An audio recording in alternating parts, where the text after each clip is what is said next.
ስሙኝ ወተት አሰጭም ካልሰጠሽ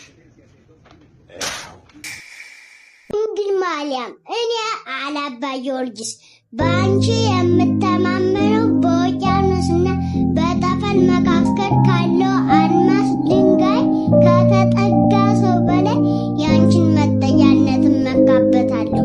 ለምን ከአንቺ የተወለደው ለዳንኤል አናብስት ያሰገደ ለሰለስቱ ደቂቅ እሳት ያጠፋ ለእስራኤል በይል የከፈለ ለዳዊት ጠላት ያጠፋ ነውና ምን እፈራለሁ?